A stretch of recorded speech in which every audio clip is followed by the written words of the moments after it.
We live in a world where everyone talks about getting ready. We say it before job interviews, before big meetings, before the important phone call, before the wedding, before a speech. We spend hours, days, sometimes weeks in preparation mode. But the truth is most of us only prepare when we have to, when the event is already on the calendar, when the deadline is looming. And by then, it's already too late to become the person who can rise to the moment. You see, getting ready and being ready are two very different things. Getting ready is what most people do. They react to the circumstance. Something shows up in their life and they scramble to catch up. They rush to study the material, to rehearse the pitch, to practice the moves, to brush up on the skills they tell themselves they're putting in the work, and they are. But that work is happening under pressure. It's driven by fear of failing, by the anxiety of not looking competent enough. Being ready is different. Being ready is a way of living. It's not about reacting, it's about preparing long before the event arrives.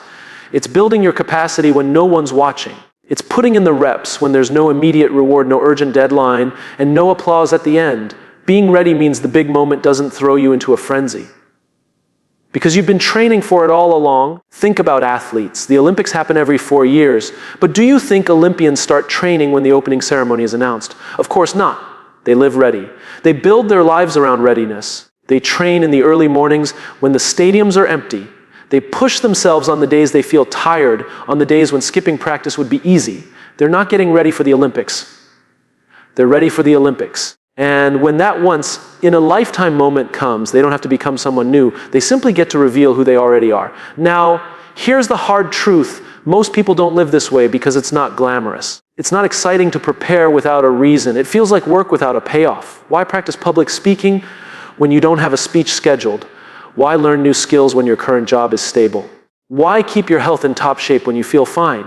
Because readiness is a form of self-respect. It's telling yourself, I am worth being prepared for the life I want, even if I don't know when it's going to show up. The irony is that the people who are always getting ready often feel more stressed and less confident.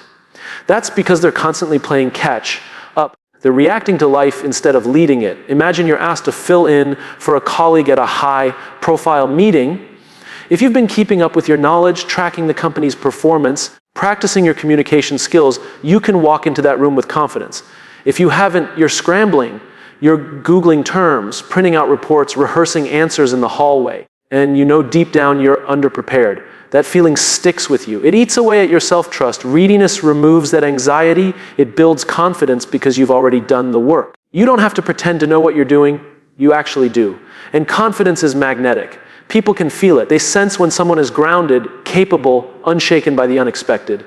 Let me give you an example from my own life. There was a time when I got an unexpected invitation to speak at a large event, less than 24 hours before it started. Someone had canceled last minute and they needed a replacement. If I had to get ready, in that moment, it would have been a disaster. But because I had been refining my ideas, practicing my talks, and staying curious about my topic for months beforehand, I was ready. I didn't need to create something from scratch. I just needed to show up. That opportunity came not because I was special, but because someone knew I could step in without hesitation. Readiness creates trust, and trust creates opportunities. The problem is that readiness is invisible until it's tested. It's not something people will necessarily notice in you day to day. It's not loud or flashy. In fact, staying ready can sometimes feel lonely because while you're practicing, others are relaxing. While you're learning, others are scrolling. While you're rehearsing, others are laughing at the idea of over-preparing. They don't see what you're doing as necessary until the day comes when it's obvious that it was. And here's the beautiful thing. Readiness compounds. Every small effort you make today makes you more capable tomorrow. Every time you push yourself to learn, to rehearse, to anticipate, you're building a foundation that will support you in ways you can't predict yet. The opportunity you get next month might not be the one you've been waiting for. It might be bigger. And if you're not ready, it will slip away. Not because you weren't smart enough or talented enough, but because you hadn't done the work when it didn't seem urgent. Life doesn't schedule its tests for our convenience. Opportunities don't send calendar invites. Emergencies don't wait for you to get ready. That's why readiness has to be a lifestyle, not an event. It's why you need to be the person who doesn't flinch when the unexpected arrives, because you've been living in preparation all along. It's the same principle that pilots live by. Pilots don't learn how to handle engine failure during engine failure. They train for it over and over again in simulators. They practice scenarios that may never happen, because when lives are on the line, there's no time to flip through a manual. Readiness is what makes them capable of staying calm and decisive in the worst conditions. in your own life. You may not be flying a plane, but you are responsible for something equally important, the trajectory of your future. And let's be honest, readiness is hard. It requires discipline when no one is forcing you. It requires working when it's easier to rest. It requires the humility to admit that you don't know everything yet, and the willingness to keep learning even when you feel like you've learned enough. But the cost of readiness is always less than the cost of unpreparedness, always. I know what some people are thinking, but I can't prepare for everything. And that's true. You can't. But you can prepare for the things that matter most. You can anticipate the skills you'll need in your career, the relationships you'll want to maintain, the challenges you're most likely to face. You can build the habits that make you adaptable, because readiness is not just about having the right answers. It's about having the right mindset when the questions change. When you live ready, you stop fearing opportunity. You stop doubting your place at the table. You stop second guessing whether you can handle what's in front of you. Instead, you start seeing possibilities everywhere because you know you're capable of stepping into them. And here's the paradox: the more ready you are, the more opportunities you get. And the more opportunities you get, the more ready you become. This is why readiness isn't just about success. It's about freedom. Freedom from the anxiety of, what if I'm not ready? Freedom from the regret of missed chances. Freedom from the exhausting cycle of scrambling to catch up. When you stay ready, you walk into life's moments without fear, without doubt, without the desperate need to get ready at the last minute. You can focus on doing your best instead of trying to fix what you neglected. The truth is, you won't always know when your big moment is coming. Sometimes it's obvious: a job interview, a big client pitch, a planned performance. But sometimes it's hidden: a casual conversation that leads to an opportunity, a crisis that reveals your leadership, a random encounter that changes your path. If you've been living in readiness, you don't have to panic when those moments arrive. You just have to step forward and do what you've been training to do. So here's the challenge. Stop waiting for the event to prepare. Stop living in reaction mode. Decide today that you will live ready. Build your skills now. Strengthen your habits now. Sharpen your tools now. Readiness isn't about paranoia. It's about respect for yourself, for your future, and for the people who will depend on you when it matters most. If you stay ready, you don't have to get ready. And that changes everything. When most people think about confidence, they imagine someone who's naturally fearless. Someone who can walk into a room full of strangers and command attention. Someone who can step onto a stage without a flicker of doubt. But real confidence doesn't come from personality. It doesn't come from charisma. And it certainly doesn't come from pretending you're not scared. Real confidence comes from preparation. Preparation is the quiet work you do when no one's watching. It's the repetition, the practice, the hours of studying, rehearsing, and refining that give you the ability to face uncertainty with composure. You can't fake that. You can try, but sooner or later, life will put you in a situation where the cracks show. True confidence isn't the absence of fear, it's the presence of trust. Trust in your own readiness because you've put in the work. Think of a musician. You can hand someone a guitar and ask them to perform in front of a crowd. If they've only played a few times, their hands will shake, their voice will quiver, and their mind will race through all the ways they could mess up. That's not because they're weak, it's because they're unprepared. But hand that same guitar to someone who's been practicing for years, someone who's built muscle memory in their fingers, someone who's played the same chords thousands of times. They'll feel different. They may still feel nervous, but they'll also feel capable. And capability changes everything. Preparation is the seed from which confidence grows. The problem is many of us wait until there's a reason to prepare. We wait for the interview to update our RA Summit. We wait for the promotion opportunity to start learning leadership skills. We wait for the wedding invitation to get in shape. And in doing so, we rob ourselves of the chance to walk into those moments with a quiet certainty that we belong there. I've met people who are incredibly talented but constantly undersell themselves, not because they lack skill, but because they've never built the habit of preparation. They rely on their natural ability until one day they're faced with a challenge that talent alone can't overcome. In that moment, their confidence evaporates. Preparation is what keeps you grounded when your talent is tested. And here's the thing about preparation. It's not just about knowing what to do when everything goes right. It's about being ready for when things go wrong. If you've rehearsed enough, if you've studied enough, if you've planned enough, you're less likely to crumble when the unexpected happens. You don't panic when the slides won't load because you know your material by heart. You don't freeze when someone challenges your point because you've thought through the counter-arguments. You don't lose focus when the environment changes because you've trained yourself to adapt. The irony is, the more you prepare, the less you'll need to rely on the exact plan you've made because preparation gives you flexibility. When you're prepared, you're not locked into one script. You're ready to navigate whatever unfolds. Confidence isn't about controlling every variable. It's about trusting yourself to handle them as they come. I once knew someone who had to deliver a presentation to a group of senior executives. He had rehearsed every word, memorized every slide, and planned every transition. But 10 minutes before he went on, the power went out in the building, no projector, no notes, just him and the audience. Most people would have panicked, but he didn't. He simply smiled, walked to the front, and gave the talk from memory. He knew his content so well that the slides had become optional. The executives were impressed, not because everything went according to plan, but because he was prepared enough to thrive when it didn't. This is the gift of preparation. It frees you from the need for perfect conditions. You no longer need everything to go right in order to perform well. You're ready whether the room is full or half empty, whether the technology works or fails, whether the audience is warm or skeptical. You walk in knowing you can handle it because you've built the skill to do so. That's real confidence. Some people mistake confidence for arrogance. Arrogance is saying, I don't need to prepare, I've got this. Confidence says, I've prepared so well that I know I've got this. One is rooted in ego, the other in effort. And people can tell the difference. When you're arrogant, you might impress people at first, but eventually reality catches up. When you're confident because of preparation, your capability speaks for itself. Think about moments in your own life when you felt truly confident. Chances are you'd done the work beforehand, you didn't wing it. You didn't stumble through. You were ready. That readiness wasn't just about knowing the material or having the right words. It was about knowing you had earned the right to stand in that moment. That's the part people forget. Preparation isn't just about skill. It's about self-belief. Every hour you invest in being ready is an hour you're telling yourself, I am worth the effort. My future is worth this. And that belief builds a kind of confidence that no pep talk can replace. It's not loud or boastful. It's steady. It's the kind of confidence that lets you focus on serving others instead of worrying about yourself. When you know you're prepared, you can shift your attention outward to your team, your audience, your client. You're no longer trapped in your own head wondering, am I doing okay? Instead, you're thinking, how can I help them succeed? That's when you become magnetic. People trust leaders who are prepared because it makes them feel safe. Preparation also changes your relationship with fear. Fear thrives in the unknown. It feeds on uncertainty. When you don't know if you're capable, fear grows louder. But when you've prepared, you've replaced some of that unknown with certainty. You may still feel nervous. That's normal.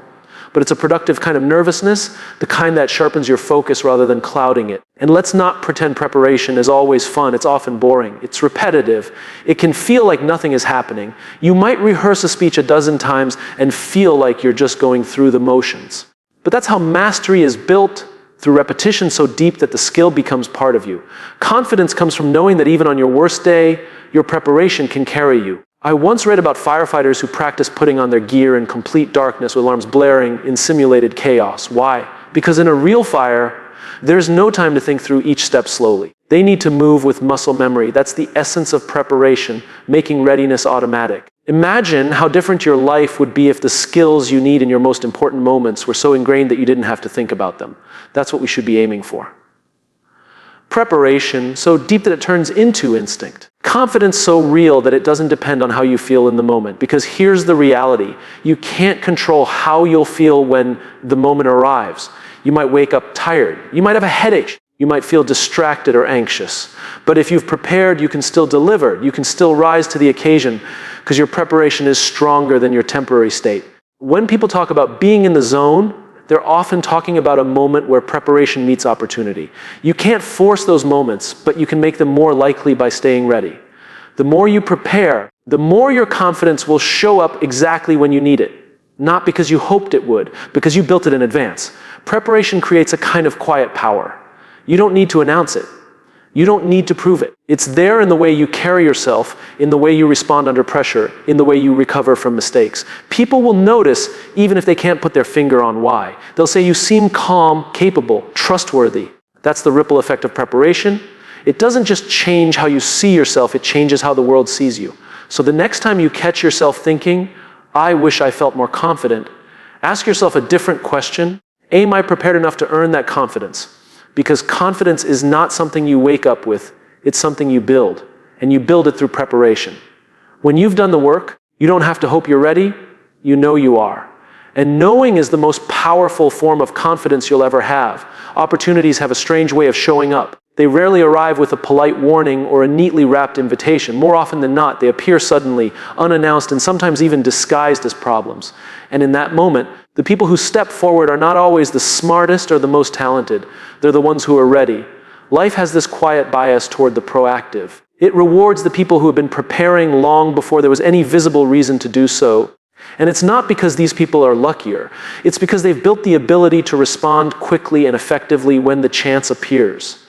Most of the time, opportunity doesn't go to the person with the best potential. It goes to the person who can act on it immediately. We like to tell ourselves that we'll be ready when the time comes. That when the dream job opens up, we'll put together our portfolio. When the investor shows interest, we'll write our business plan. When the moment to lead arrives, we'll find our voice. But that's not how it works. By the time you've decided to prepare, the window may already be closing. I remember meeting a young designer who had a dream of working for a top creative agency. She told me she was waiting for the right moment to put her work together and apply. But while she waited, the opportunity came, and when the agency had posted an opening, and by the time she saw it, the position was already filled. When she looked at who got the job, she realized it wasn't someone more talented than her. It was someone who already had their portfolio ready. The difference wasn't skill, it was readiness. And here's the truth: opportunities don't usually come when it's convenient for us. They come when they come. They don't wait for you to feel ready. They don't pause while you catch up. The people who benefit are the ones who've made readiness a part of their routine, so when life opens the door, even unexpectedly, they can walk right through it. Being proactive doesn't mean living in a constant state of stress or paranoia. It doesn't mean obsessively preparing for every possible scenario. It means making a habit of staying just a step ahead. It's having your tools sharpened before you need them. It's maintaining relationships before you need help from them. It's building the skill before the role appears. There's a phrase I once heard: stay ready so you don't have to get ready. It's simple, but it's powerful because it flips your relationship with opportunity. Instead of chasing it when it appears, you're already in position to receive it. And when you're in position, you can focus on executing, not scrambling. Look at entrepreneurs. Many of the most successful ones didn't start their companies because the perfect opportunity landed in their lap. They started building long before there was any guarantee it would pay off. They educated themselves. They tested ideas. They built networks. They kept their skills sharp. So when the market shifted or a new demand emerged, they could move faster than everyone else. They weren't reacting to the opportunity. They were already ready to take it. Contrast that with the reactive mindset. Reactive people spend most of their energy responding to what just happened instead of preparing for what's next. They're like a goalie who only starts moving after the ball has already passed them. They're always a step behind, and it shows. They may be capable, but capability without readiness is like having a sports car without fuel. The potential is there, but you're not going anywhere. One of the most overlooked benefits of being proactive is the trust it builds. When people know you're prepared, they start bringing you opportunities. They think of you when a gap needs to be filled, when a problem needs solving, when something important is at stake, and that trust compounds. The more you prove you can handle opportunities without delay, the more they come your way. I've seen this happen countless times in organizations. A big project comes in unexpectedly, and leadership needs someone to take it on. They don't have time to train someone from scratch or wait for them to get up to speed. They give it to the person who has already been doing the work, quietly, consistently, without being asked. That person doesn't just get the project. They often get the promotion, the raise, the recognition. Not because they're better than everyone else, but because they've shown they're ready when it matters. And here's the interesting part: readiness itself becomes a magnet for opportunity. It's not just that you're able to take opportunities when they appear. You start attracting them. People want to work with you because you make their lives easier. They don't have to worry if you can deliver. They don't have to check in constantly. You've built a reputation for being dependable, adaptable, and prepared. The difference between those who live proactively and those who live reactively often comes down to mindset. The reactive person says, I'll prepare when I need to. The proactive person says, I'll prepare now so I'm ready whenever I'm needed. That simple shift changes everything. The reactive person is always in a rush, stressed, and often late to the game. The proactive person moves with calm and confidence because they've already done the work. This doesn't mean you have to live in overdrive. Proactivity is about pacing yourself. It's about doing small, consistent things that keep you sharp. It's reading a little every day instead of cramming before a big test. It's practicing your craft regularly instead of waiting for the audition to rehearse. It's keeping your professional materials updated even when you're not job hunting. These small habits don't just keep you prepared. They make you better over time. Sometimes The opportunity that appears isn't even the one you thought you were preparing for. You might have been building your skills in one area only to find they apply perfectly to something entirely different. That's the beauty of readiness. It doesn't just prepare you for the things you expect. It makes you adaptable enough to seize the things you never saw coming. Take the story of a man I once met who had been studying graphic design in his free time. He wasn't looking for a career change, he just enjoyed it. One day, his company needed marketing materials for an urgent campaign. Their usual designer was unavailable, so they asked if anyone could help. He stepped forward, delivered the work, and impressed the leadership so much that they offered him a role in the marketing department. He wasn't getting ready for that moment. He was already ready because of the proactive way he'd been learning and practicing. And this is why being proactive isn't just about ambition, it's about positioning yourself. You can't control when the right moment comes, but you can control whether you're prepared for it.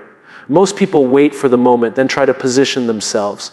But by then, someone else, someone who stayed ready, has already taken the spot. Opportunities are not distributed evenly. They're filtered through perception. If you're seen as someone who's prepared, you'll be offered more of them. If you're seen as someone who always has to get ready, you'll be offered fewer. People place their bets where they feel the highest chance of success. And preparation increases those odds in their eyes. There's a quiet dignity in being proactive. It's not flashy. You won't get applause for it most of the time. In fact, much of your work will go unnoticed until the day it's needed. But on that day, everything changes. On that day, you'll be the one who can say yes without hesitation. You'll be the one who gets trusted with the challenge, the role, the responsibility. And from the outside, it might look like luck. But you'll know better.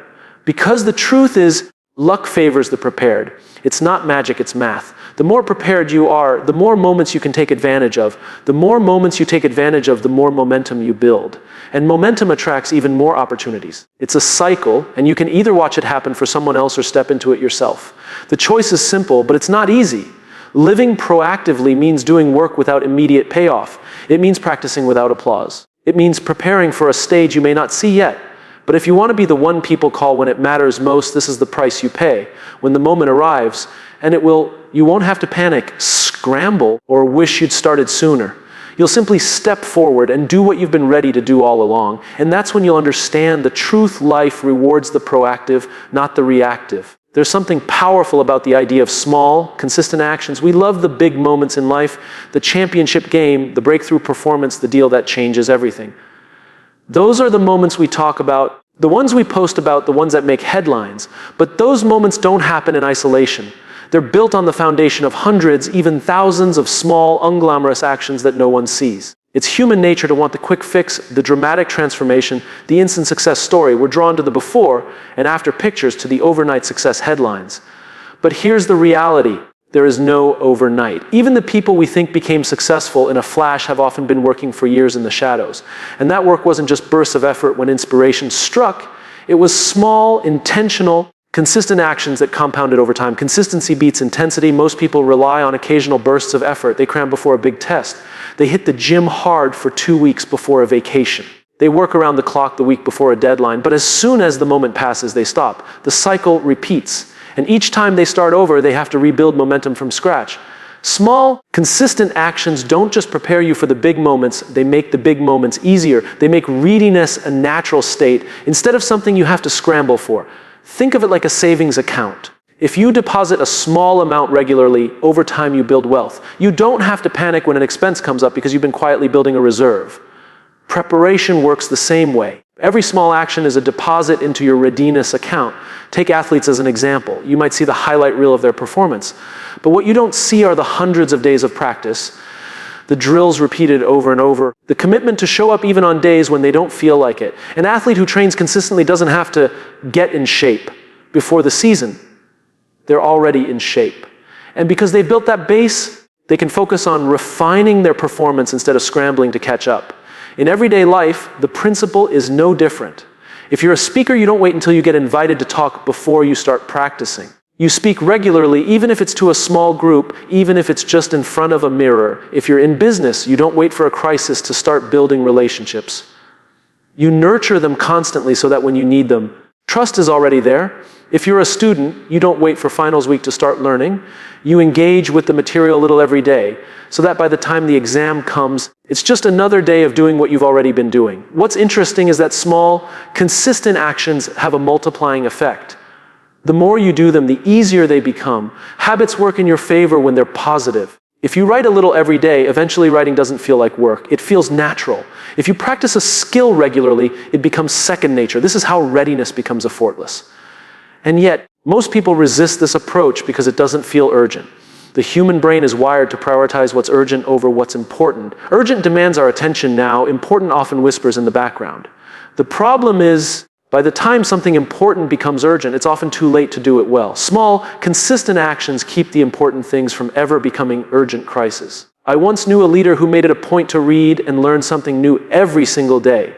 Not because he had a big speech coming up, not because he was chasing a promotion, but because he believed in being prepared for whatever came his way. Years later, he was asked to step into a major leadership role with almost no notice. People around him were shocked at how seamlessly he stepped in, but it wasn't magic.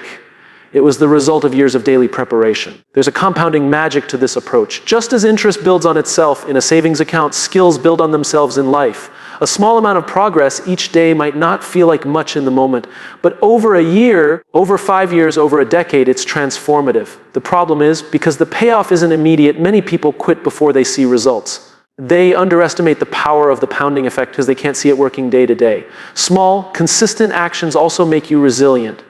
When you've built habits over time, you can adapt more easily to change because you have a strong foundation. If you've been steadily improving your fitness, missing a week at the gym won't throw you off completely. If you've been gradually improving your public speaking, one bad presentation won't shake your confidence. If you've been nurturing your relationships consistently, one disagreement won't destroy the trust you've built. The opposite is also true. Sudden overhauls are fragile. They require enormous amounts of energy to start, and they fall apart quickly when something disrupts them. That's why crash diets, all-nighters, and last-minute sprints are rarely sustainable. They burn you out, and then you're back where you started. Readiness that's built on small, consistent actions is sustainable because it's part of your life, not a temporary push.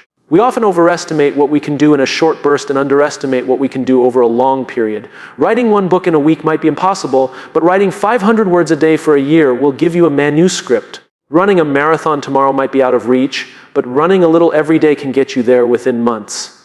Learning a language in a weekend is unrealistic, but practicing for 15 minutes a day can make you fluent over time. And there's another layer to this: small, consistent actions build identity. When you do something regularly, you start to see yourself differently. If you write every day, you begin to see yourself as a writer. If you train every day, you see yourself as an athlete. That shift in identity makes the habit even easier to maintain because you're no longer just doing an action. You're being the kind of person who does that action.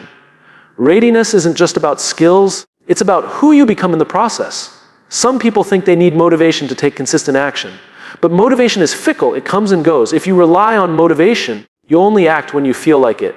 And those feelings will not be there every day. What you need instead is discipline. Discipline doesn't ask how you feel, it simply asks, what's the next small step? And that small step, repeated over and over, builds readiness in a way that bursts of motivation never could. There's a quiet satisfaction that comes from knowing you've done the work day after day. It doesn't require applause. It doesn't require recognition, deep down that you've been preparing. And when the opportunity comes, you'll be able to step into it without hesitation because you've been training for it all along. If you look at the people you admire in any field, you'll notice something. They rarely talk about getting ready. They're always in motion. They're always refining, improving, practicing, learning.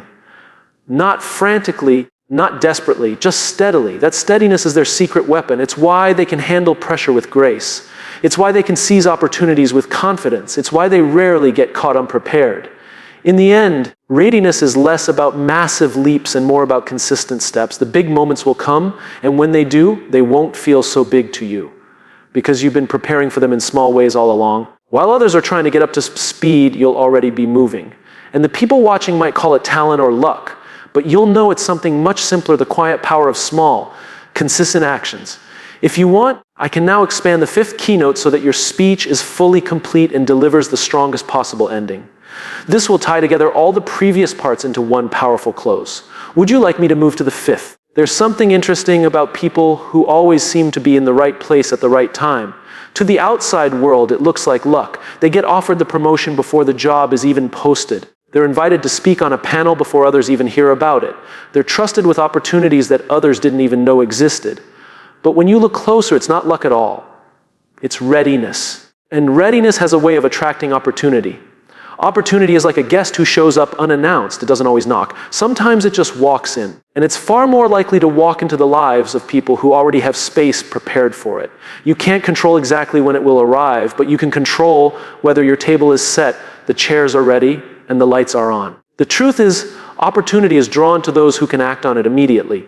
When a chance appears, there's rarely time for a long warm-up. People are looking for someone who can say, I can start now.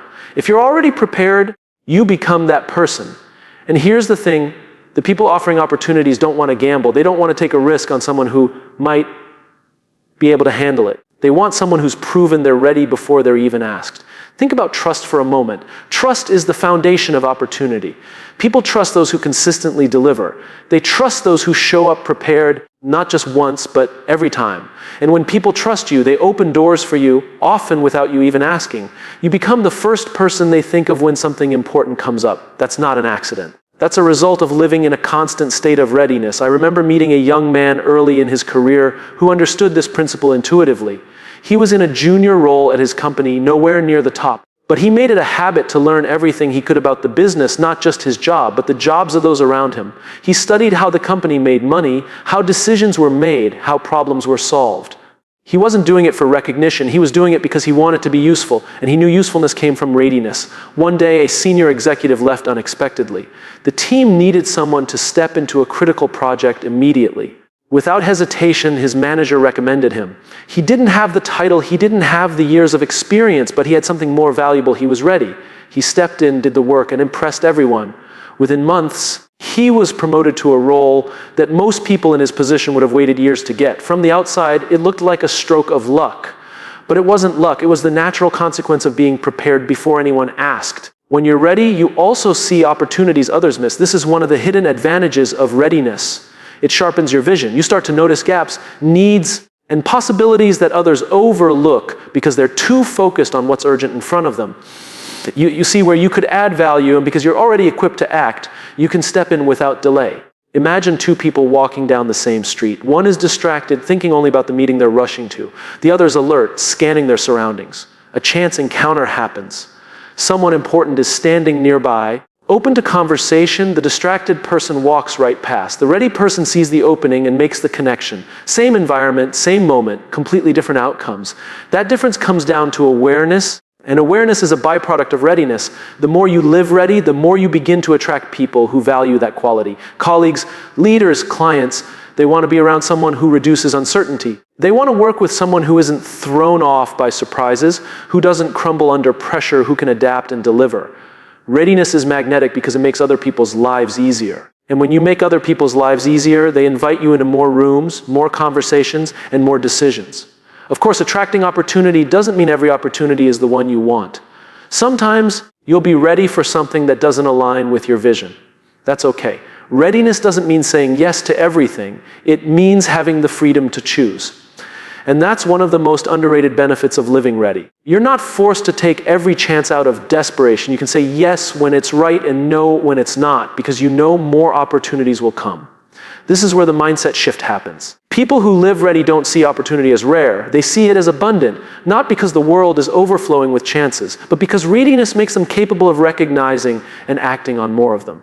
To someone unprepared, opportunities feel like shooting stars, rare, unpredictable, and fleeting. To someone prepared, they feel like the sunrise, reliable, recurring, and inevitable. One of the reasons readiness attracts opportunity is because it communicates something about your character. It says you care enough to do the work before anyone's watching. It says you're disciplined enough to prepare even when no one is forcing you. It says you're committed enough to stay consistent over time. Those qualities are rare, and people notice them. They might not compliment you on them every day, but they store that information away. And when the right moment comes, you're the one they think of. I've also noticed something else. Opportunities often lead to more opportunities, but only if you're ready for them. When you seize one chance and handle it well, you gain credibility. That credibility becomes the currency for the next opportunity and the next. It's a chain reaction. But the opposite is also true. If you're unprepared and fumble the chance you've been given, it can close doors, sometimes permanently. Readiness isn't just about getting the opportunity, it's about keeping the doors open for the future. Some people resist this idea because they think it sounds exhausting, like you have to live on high alert all the time. But readiness isn't about tension, it's about preparation that becomes second nature. A musician doesn't stay ready by playing in a panic every day, they stay ready by making practice part of their life. A pilot doesn't stay ready by fearing every flight, they stay ready by training until responses become instinct. In the same way, your readiness can become a natural rhythm in your life, not a constant strain, but a constant presence. And here's the beautiful part, readiness doesn't just attract opportunity, it changes who you are when the opportunity arrives. You don't show up as someone scrambling to prove themselves. You show up as someone calm, capable, and confident, able to focus on the work instead of the worry. That presence is powerful. It's the kind of energy that makes people want to keep you in the room. When you think about it, opportunity is really about trust. Someone is trusting you with their time, their resources, their reputation. And trust is built long before it's tested. That's why readiness matters. It tells people, you can rely on me. And when people believe they can rely on you, they will keep coming back. So here's the truth that ties it all together. Readiness is both the seed and the soil for opportunity. It's the seed because it's what you plant long before the opportunity arrives. It's the soil because it's what allows opportunities to grow once they land in your life. Without readiness, opportunities dry up quickly. With readiness, they multiply. Attracting opportunity isn't about chasing every possibility or forcing yourself into every room. It's about becoming the kind of person opportunities naturally gravitate toward. The kind of person who's prepared, trusted, and dependable. The kind of person who's ready not just once, but always. And the beautiful thing is anyone can become that person. You don't need permission. You don't need to wait for a signal. You just need to start living as if the opportunity you've been waiting for could show up tomorrow, because it could. And when it does, you won't have to get ready. You'll already be there, standing in the right place, at the right time, not by chance, but by choice.